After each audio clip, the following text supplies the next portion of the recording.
বাঙালিদের জন্য উদ্বিগ্ন হলে বাংলায় কেন সিএএ লাগু করছেন না মমতা বন্দ্যোপাধ্যায়কে আক্রমণে অসমের মুখ্যমন্ত্রী Himanta Biswa Sarma.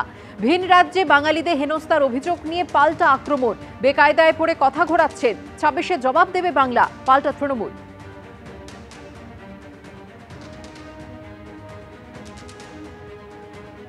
Mamata Banerjee should realize that as in Assam, Bengali Hindus are not only protected, they have been assimilated in the greater Assam's landscape.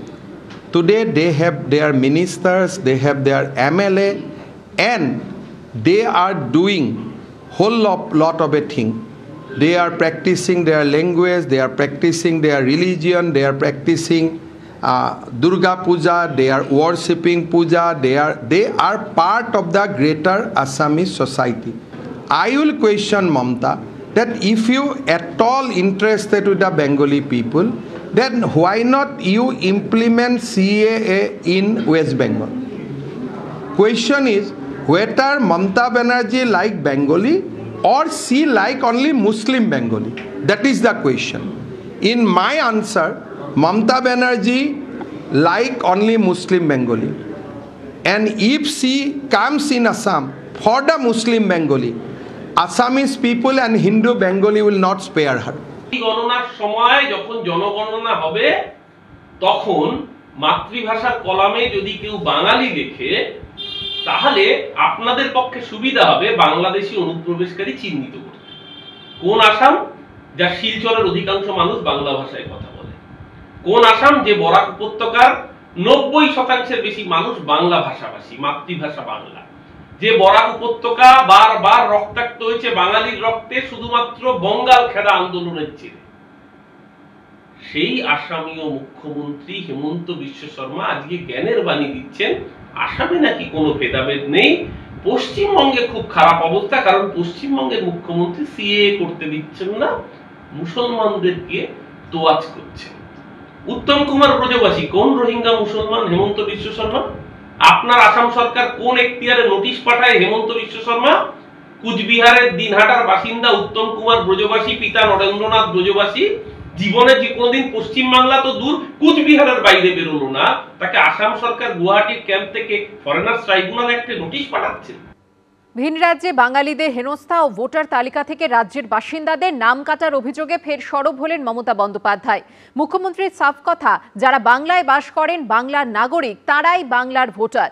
New টাউনের এক অনুষ্ঠান থেকে নিশানা করেন কেন্দ্রকে, পাল্টা জবাব দিয়েছে বিজেপিও। কেন বলবে 17 লক্ষ লোকের নাম বাদ দিয়ে দাও? কে তুমি হরিদাস? কে তোমরা? পশ্চিমবঙ্গের যে ভোটার তালিকা নিয়ে নির্বাচন হবে তাদের রোহিঙ্গা থাকবে না, বাংলাদেশি মুসলিম অনুপ্রবেশকারী থাকবে না। একদিকে বিজেপি শাসিত রাজ্যে বাংলাদেশের বাংলাদেশি তকমা দিয়ে আটক হেনস্থা, আরেকদিকে সীমান্ত পেরিয়ে পশ্চিমবঙ্গে বাংলাদেশি অনুপ্রবেশ। 26-এর বিধানসভা ভোটের আগে এই ইস্যুতে ছড়ছে রাজ্য রাজনীতির পারদ। প্রতিবাদে বুধবার পথে নেমেছে তৃণমূল। অন্যদিকে বুধবারই ফের নির্বাচন কমিশনের দ্বারস্থ হয় বিজেপি। বাংলাদেশি অনুপ্রবেশকারীদের নাম ভোটার তালিকা থেকে সরানোর দাবি জানান শুভেন্দু অধিকারী। এই আবহে এদিন বাঙালি ও ভোটার তালিকা ইস্যুতে কেন্দ্রকে নিশানা করলেন মমতা বন্দ্যোপাধ্যায়। যাকেই পাচ্ছে বাংলা ভাষায় কথা বলে দিচ্ছে বাংলাদেশি আর রোহিঙ্গা। কোন মানুষ ভোট দিতে পারবে কি না পারবে, যে ইন্ডিয়ান সিটিজেন সেই ভোট দেবে। যারা বাংলায় বাস করে, বাংলার নাগরিক, কেন তুমি তার নাম কাটবে? সে কোন কাস্ট, কোন ক্রিড, কোন রিলিজিয়ন, কোন স্টেট, তোমার দেখার দরকার নেই। They are very much voters of Bengal.